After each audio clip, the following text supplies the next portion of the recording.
ચાલો હવે આ તરફ આપણે વાત કરીએ સુરતની તો માંડવી ધર્માંતરણ મામલે વધુ એક શિક્ષકની ધરપકડ કરાઈ છે. ખાનગી શાળામાં રાકેશ વસાવા અંગ્રેજી શિક્ષક તરીકે ફરજ બજાવતો હતો.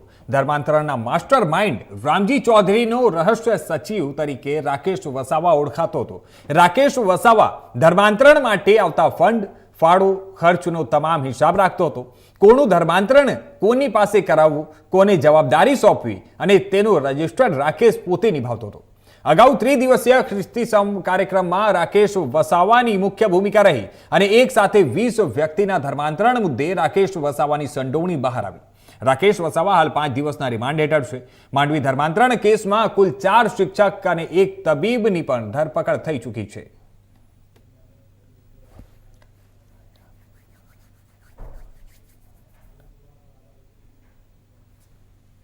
સમાચારોમાં હવે આ તરફ આપણે આગળ વાત કરીએ તો એક મહત્વના સમાચાર છે. મહેસાણાથી મોટા સમાચાર સામે આવી રહ્યા છે. જૂના કપડા આપો અને નવી કપડાની થેલી લઈ જાઓ એવા રાજ્યસભા સાંસદ મયંકભાઈ નાયક દ્વારા અનોખો એક પ્રોજેક્ટ શરૂ કરવામાં આવ્યો છે.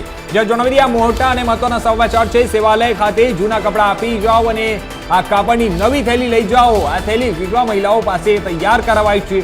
પ્લાસ્ટિક મુક્ત ભારત સંકલ્પ અંતર્ગત આ અનોખો એક પ્રયોગ કરવામાં આવી રહ્યો છે. કોઈ પણ નાગરિક ઘરે ફાટેલા કપડા લઈને આવશે તો તેને નવી થેલી આપવામાં આવશે.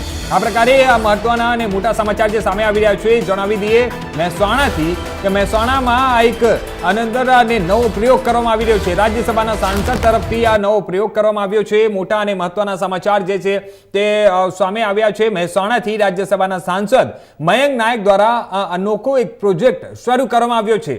જેમાં સેવાલય ખાતે જૂના કપડા આપી અને એની જગ્યાએ કાપડની નવી થેલી લઈ જાઓ તે પ્રકારે એક અનોખો પ્રોજેક્ટ છે. આ થેલી વિધવા મહિલાઓ પાસે ખાસ કરીને તૈયાર કરવામાં આવી છે.